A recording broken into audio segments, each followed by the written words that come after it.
Assalamu alaikum wa rahmatullahi wa barakatuh, and hello everyone. Welcome to Aura Magazine's YouTube channel. Today we are so honored and delighted to interact with Greeshma. She is an independent journalist from Tamil Nadu and very well known for her ground reportage. Many of us know her from her work covering the crisis in Manipur last year and also the rise of Hindu nationalism in coastal Karnataka. These are just two examples of her impressive portfolio of work as a journalist. And we're very excited to talk to you today, Grishma. Thank you so much for joining us. So, to get started, the first thing I want to ask you is I understand that you were an advocate before. Is that correct? You had a law degree and you were working as an advocate, right? But then you switched to journalism and that to ground reportage in within journalism. So first, I wanted to ask you, what was the turning point? How did you come to the decision to get into journalism? First off, thank you, Firasha, for talking to me for this conversation. Uh, Firstly, because there are very few people who think it's important to talk to women journalists about what it is that journalism is. Feel that is like a very few people are interested in asking us what we think about journalism. And beyond that, within women journalists, also there are a group of women journalists, usually, especially at this moment, who are more prominent, right? People who are pro-establishment. Anyway, why is it that I took to journalism? Actually, uh, it happened by chance. I wasn't actually that keen on journalism. I was more inclined towards being a lawyer, a criminal lawyer at that. I was more interested in doing trial. I was more interested in working in the lower courts. Um because I don't know, I just felt like that's where, we as lawyers really have to spend our time, because the criminal justice system in India is very weak. Yeah. It's weak because, justice itself is a very flawed concept in India. And beyond that, how courts function is just like an extension of how India operates. We all talk about, Indeed. especially today is the 22nd of January. We know what's happening. Today is a um, it's a stark reminder of how our country kind of tips towards social morality than constitutional morality. Yes. And that's what you'll see if you were to go to, the courts of India as well. A lot of judges operate more on discretion than the law, than the constitution, I would say. Yeah. And that is kind of evident in a lot of it's evident in the way our courts function. It's not a place for people who are marginalized, people who are, oppressed, people who really require the law to protect them. Yeah. It will be like evident from the way that uh, it'll be evident from who are in the jails of India, right? Predominantly people who are oppressed caste, people who are Muslim. So that itself is one of the reasons why I was very keen on working as a trial lawyer. And while I was doing that, I was also like working for a YouTube channel that was being operated by a friend.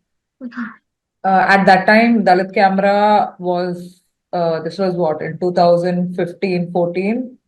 Dalit Camera was one of the few spaces that was actually speaking about issues that are the most important in India, about caste and what happens around casteism, atrocities, or any kind of assertion also, anti-caste assertion also, if you see. Dalit Camera is documented, and I used to do that a little bit in between my court practice. I practiced as a lawyer for more than 3 years. So while I was doing that, in 2016, this incident happened in Una, where a bunch of people, Dalits, were rounded up and beaten up and publicly like humiliated, publicly beaten up, and then a whole revolution happened in Gujarat for a month there was like protests led by Dalit groups and Dalits. Mm. Mhm. And then, a lot of things happened in Gujarat that year. So I went to cover that Mm. uh, for Dalit Camera. While I was a lawyer, I was supposed to go back in a couple of weeks, but then the issue it didn't, stop. Mhm. A lot of things Mhm. kept happening. I had to end up staying back in Gujarat for like close to a year. Mhm. And while I was doing that, that's how the switch happened to journalism. And since then, Okay. just been like, yeah, journalism. Though I really want to Mhm. go back to practice. Maybe sometime in the future I will. So, speaking of Manipur, you spent a long time on the ground covering the crisis firsthand. According to you, in your observation thus far, what are some important aspects about the Manipur crisis that you think have not been adequately covered by the mainstream media? What are some important aspects do you feel that are being missed by mainstream media when it comes to covering the crisis in Manipur specifically? So the conflict or the war in Manipur is ethnic. Of course, the Meiteis are majoritarian and Kutkis are minority, but the conflict between them is more ethnic than communal. I mean, it is ethnic, it's not Yeah, communal. But within Meiteis itself, that is the majoritarian community, there is a streak which is communal where yeah.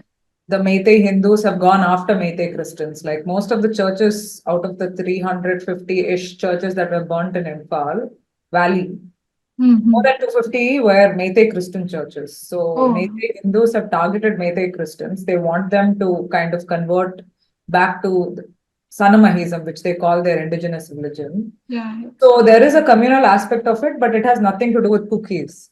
Cookies Hmm. or people. So that is something that hasn't been covered so much, be Okay. it by the media of Manipur or the media outside. So that's not been spoken about so much. Hmm.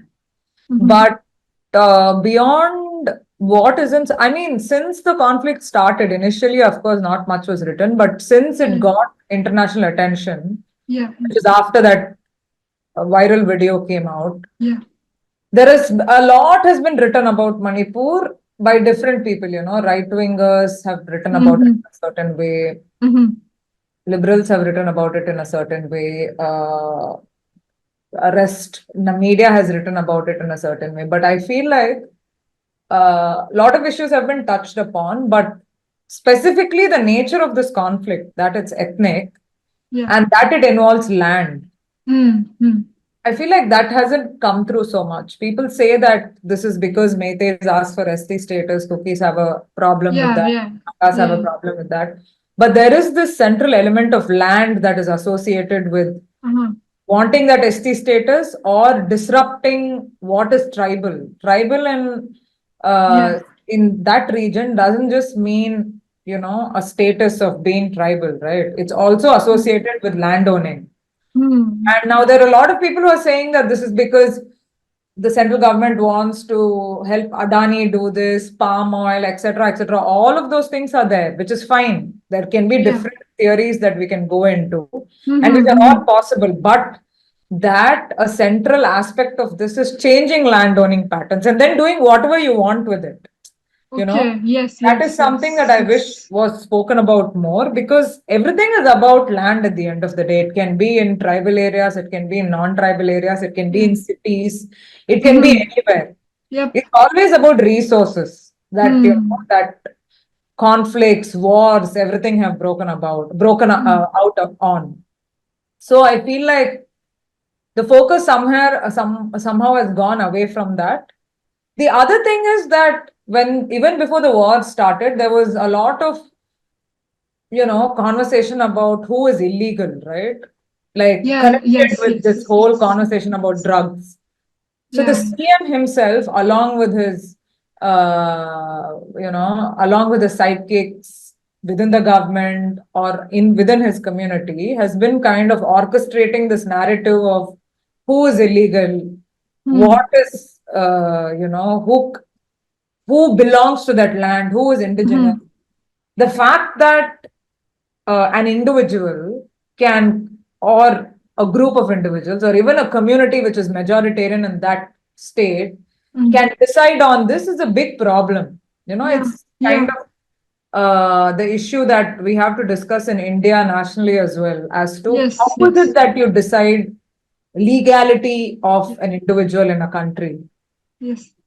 So that, I mean, the fact remains that the political dispensation at the center wants to Mm. control, who it Mm-hmm. decides is a citizen and who it Mm. decides isn't. Yes. Mm. But this was happening in a very similar fashion in Manipur as well. And this is Mm. in the aftermath of NRC, right? This is Yes. in the Yes. aftermath of CAA. Yes. So Yeah. for them to randomly turn to somebody, again, an indigenous people, and say that bunch of you are not indigenous to this land, y'all are Yes. illegal immigrant. It's very strange. It's very. It's your illegal immigrant, and you're illegal immigrant, and hence you're also a drug peddler, hence you're also a terrorist. Like, Yeah. Yeah. kind Yeah. of bringing a lot of tropes, Hmm. all negative Hmm. tropes, Yes. into Yes. like naming this community and shaming this community. And then the whole country right now wants to know, hey, so actually, what is the thing about drugs in Manipur?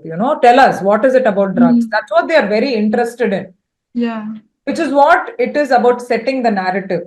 The Hmm. narrative that has been set by the CM of that state, Biren Singh and others, is about drugs and illegal immigrant. Then the reporting should have been to like bring facts to what is happening there and to contest this narrative, right? But I've not Yeah. seen that happen so much. In fact, Yes. people have been able to drive this narrative in a way that it becomes like a undisputed conversation. Yeah. Like in the Yes. northeast Yes. region is part of the opium route. Hmm. That region has been in this whole, it has a history of drugs, and it's not Hmm. in the past decade. It's been like that for Hmm. more than a century because there is something called the opium route, which has existed even before India became independent. Yeah. So I feel like there are a lot of things that have been highlighted, but Hmm. false Hmm. narratives that have been centered in Manipur, Yeah. criminalizing a certain people, calling them names. Opposing that hasn't happened as much as it should have. Yes. Yes. Yes. The definitely 100%.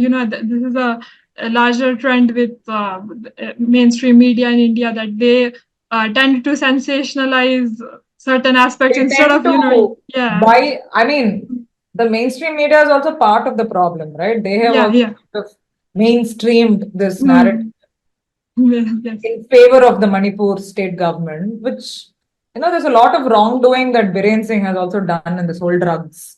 Uh, Hmm. he has a role in it, is something that a Meitei police officer has said herself, that is Oh. Brinda. Uh-huh. So he can say whatever to kind of dispute it and to, save himself. But when media buys into it, when everybody buys into it and Hmm. doesn't dispute it, that's where the problem arises. A very interesting and very important and urgent perspective that I think a lot of people need to take seriously, of course. So speaking of now coming to conflict zones, and reporting from conflict zones and from areas of political unrest, and this is a topic that has been really brought to global attention like never before, thanks to what the situation in Gaza. I think a lot of people are now coming to realize how harrowing and how difficult, and the very unique kind of challenges that reporters face when they are doing live uh, reporting from areas of conflict. So um, in your experience as a woman journalist, as an independent journalist, as someone who has reported from conflict zones, what are some unique challenges that you have faced? Definitely, because that's how like Muslims are terrorists, Adivasis are Naxalites. Yeah. Right now, cookies or people are illegal Yeah. immigrants. Yes. Dalits are a lot of tags. Yeah. They're like that, different people are different tags. But as far as land and mainland is Mm. concerned, that's a different issue, and land in Manipur is a different thing because these are scheduled Okay. areas, right? The hill districts are scheduled Yeah, areas. yeah, yeah.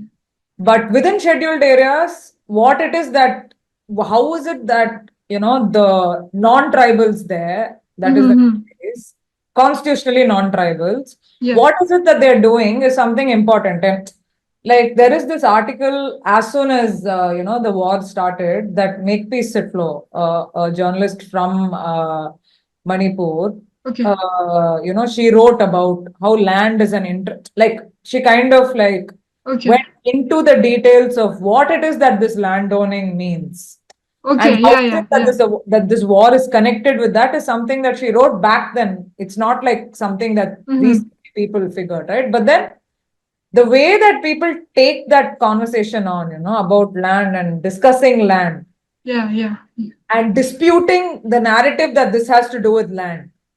They just Okay. attacked Okay. her personally. Everybody started trolling her, attacking her, saying this is not about that. This is about cookie terrorists. You know. Mm-hmm. Yeah. So even if people were to kind of make a 101 Mm. about this is what it is, I don't think Yeah. mainstream media outlets or mainstream journalists also want to hear it out.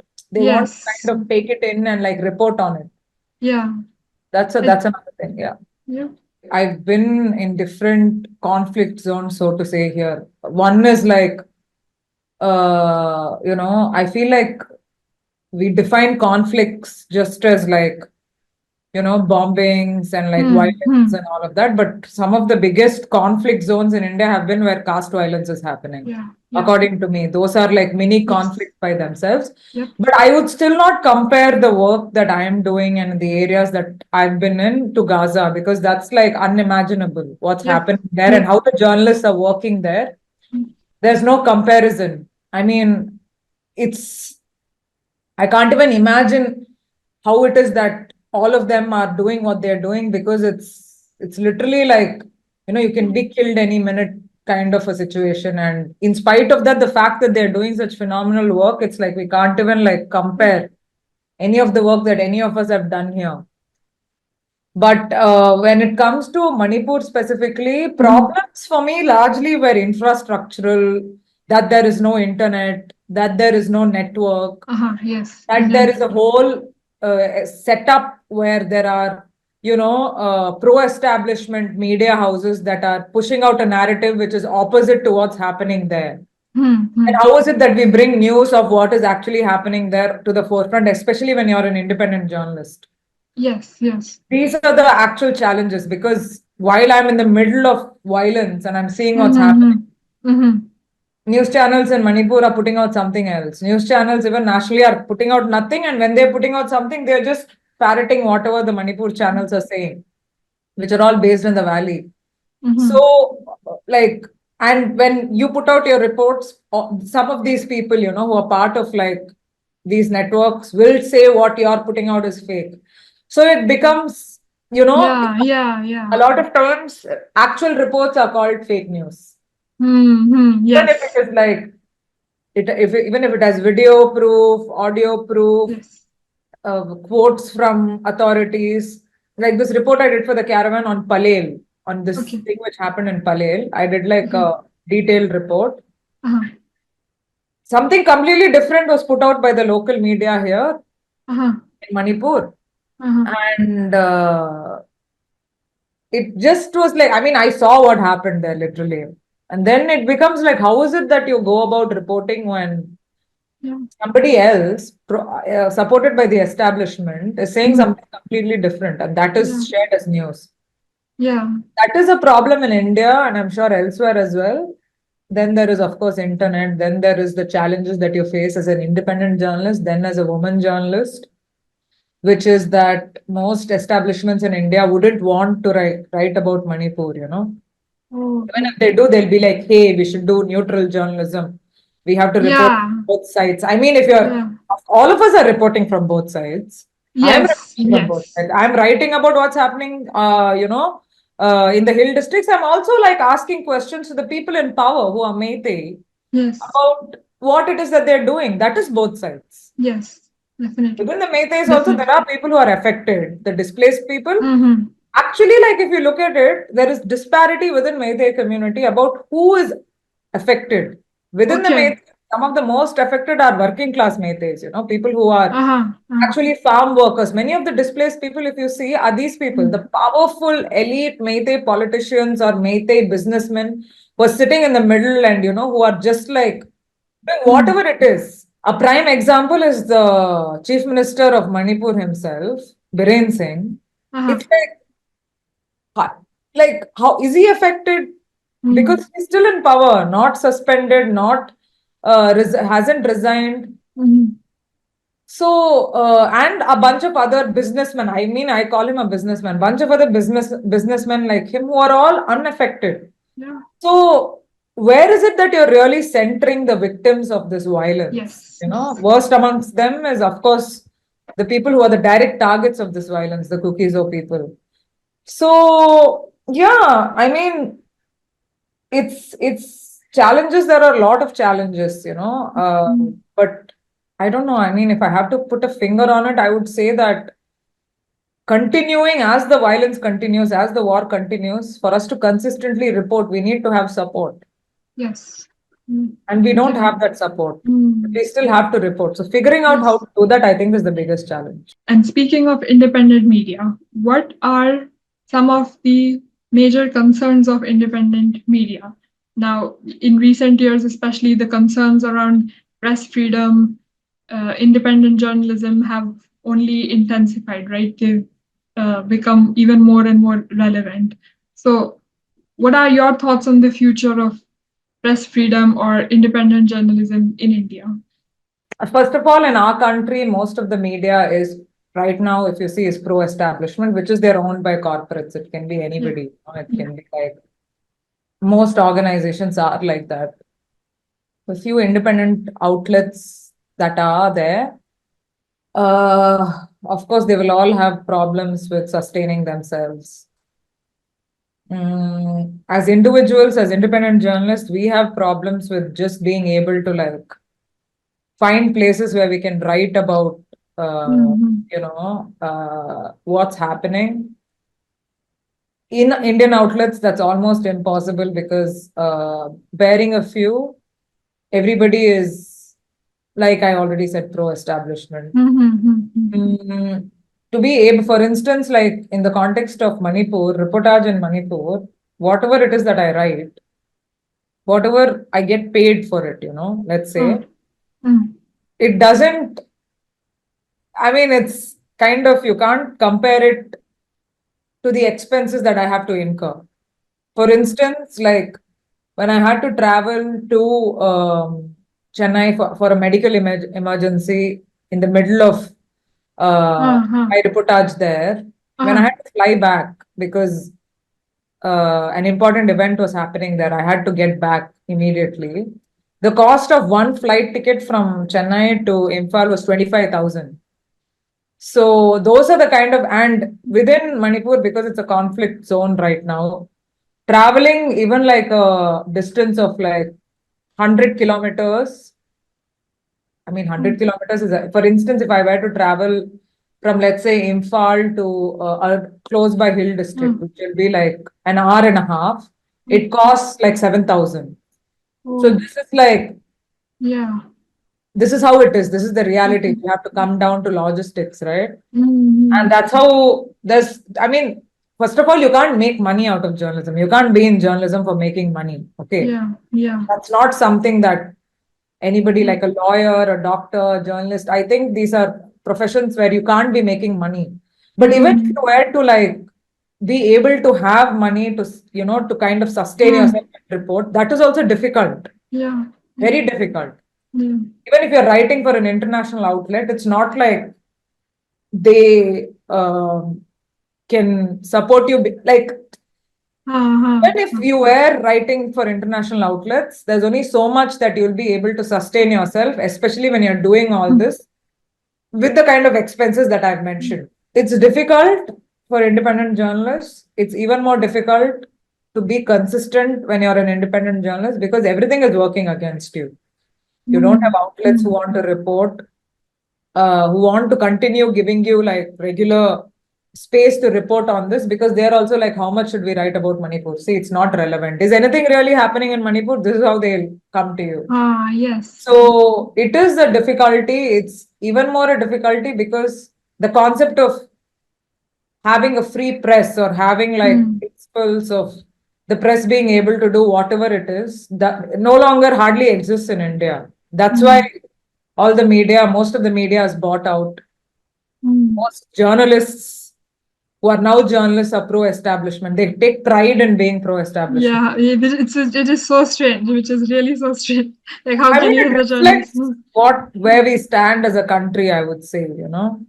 So it's not like odd. Internationally, also, if you see, many countries are right wing right now. Yeah, So yeah, are their that journalists. much. So it reflects where we stand as a society, I would say. Mm. But Yeah. what was your question? Sorry. I think I just spiraled. Yeah.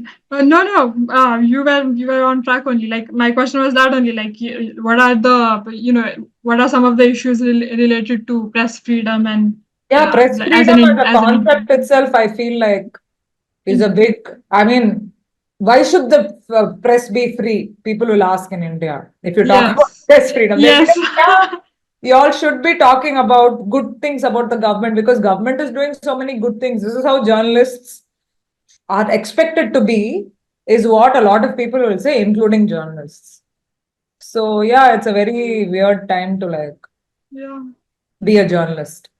So coming back to Manipur again, the tragedy was that mainstream media only picked up news on Manipur once that harrowing video of sexual assault emerged. In your experience, the ways in which sexual violence, gendered violence are covered by mainstream media, what are some things or some aspects of that that you think more people should pay attention to? Or what are some aspects of sexual violence coverage in the media that uh, should be focused on more, in your opinion? So during my reportage in Manipur, one thing that I realized is that there's no national media Hmm. initially. Within Hmm. in the first few months, first 2 months, I was like, where is the national media? Hmm. And then this video comes out, and suddenly all national media outlets want to cover this aspect. But they were all like, we want to talk to sexual assault victims. That's when Hmm. they came into Manipur, that's how they were talking. And Hmm. there were actual outlets, national media outlets, digital outlets, and all, which put a sexual assault victim in front of a camera and made them recount what happened with them. And for me, it was like not only as a journalist, but also as a human being, forget Yeah. woman or whatever. Yep. It Yep. was shocking for me that people were doing this. Yeah. During my interviews, podcast interviews, there was one person that I met who I knew was a sexual assault victim, but at that time, she didn't say it. But while Okay. she was narrating her ordeal of escape from Imphal, we figured that there Okay. has to be an element of sexual assault, but we Uh-huh. didn't go into it Yeah. Yeah. because at that time and then we immediately like it was more of a story of, and this was audio, right? And Uh-huh. this Yes. person's identity was anonymous when I did it, and at that time she was only talking about it as how she was captured by a few people and she escaped. Yes. But Yes. then after that, so many outlets went, put her in front of a camera and made her like talk about the fact that she was sexually assaulted. And after that video came out, a lot of people just wanted to speak to these victims or their Hmm. families and make them Hmm. recount what happened. I mean, it Yes. became Yes. about sexual assault, which was one thing which happened in a lot of other brutal crimes, Yeah. but for everybody it was about sexual assault. And so many of the cookies or women leaders were like, what is this voyeuristic, disgusting, unethical Yeah. journalism, and how do we stop it, is what they kept asking. That you Yes. want to make this about sexual assault and you don't want to tag this under ethnic violence. Yes. Contextualize it. Yes. And that Definitely. is something that many of them kept saying, but who is there to listen or to kind of understand? Hmm. But for me, it was like, like we talk a lot about sexual assault in the mainland, about how it is that a lot of a Hmm. caste-based sexual assault never gets the kind of importance that it has to, right? Because it's been happening for not even decades, we can say centuries. Centuries, yes. Centuries. And it never gets the kind of prominence that it has to. But when have we seen in the mainland sexual assault victims being put on camera and being asked, okay, narrate what happened to you? Yeah, yeah. It's so dehumanizing. We can It's only imagine. dehumanizing, and it's like, is it because these women were tribal that you thought you would get away with this? Is it because these were women from like a northeast state? What was it that thought that you would get away with this, that you could do this? Yeah. If it was to kind of show that this kind of heinous crime is happening in Manipur, there are other ways of doing it without like putting the victim up, through it. Yes. Or like, I don't know, it was unimaginable at that time. And, for a long time, not just me, uh, I don't know, I'm sure a lot of people were uncomfortable with this, but Mhm. we are very like, we are powerless in the way that we, are able to stop it also. Why do you want to talk to, no, who would ask me a number of the victims or families, I'd be like, and that they want to video interview them, I'd be like, don't you think that's a problem? But I mean, I was also part of this thing where BBC wanted to interview somebody who was a sexual assault victim, and there were women leaders saying, why would you do this? She has a lawyer. Why Yes. wouldn't you just talk to the lawyer? And BBC went ahead and interviewed those victims. Mhm. So I don't know, it's not only national, even international outlets. Yeah. Mhm. Honestly, Very I disturbing. don't know how to look at it or what to like. For me, it's unimaginable, but I think more women leaders at that time should also have intervened, nationally Yeah, and yeah. said, stop this. Yes, definitely. And so finally, since we are a women's magazine and so many of our writers and readers are women and aspiring journalists, aspiring writers, what would your advice be to them? What advice would you give to an aspiring woman journalist? Very simple. See, it's very difficult to be a journalist right now in India. Doesn't mean it can't be done. Mhm. Whoever wants to be a journalist, please get on the field, start reporting. There are more support systems now as opposed to, let's say, 10 years back. Mhm. We can figure it out if we have to. I'm talking only to, women journalists. Mhm. It's still a very male dominated kind of Yeah. space. Most of the editors will be men who will like talk down to you. Mhm, mhm. Doesn't mean that it can't be done. It can be negotiated, navigated in ways that are more possible now than, a few years back. Mm. You can start your own shows, your own podcasts, your own YouTube chat, whatever you think is important to, do this kind of a thing. Of course, the question of how you sustain yourself comes, but that Yeah. also can be figured out. Yeah. Yeah. But because things are difficult, it doesn't mean that, journalism isn't something that you should turn to. Definitely you Mm. should. Mm. The need of the hour is more people who can tell stories. And that Yeah. is Yeah. that is 100%. what will ultimately kind of bring out, I don't know, more like opinions, more stories, more Mm. perspectives, Yeah. more reports. So Yes. it's okay. It's bad, but it can be dealt with. Thank you so much, Grishma, for joining us today there and taking out time from your busy schedule for us. We are very grateful to have this opportunity to interact with you, and we hope to have more such interactions with you in the future also, inshallah. Thank you so much for joining us today.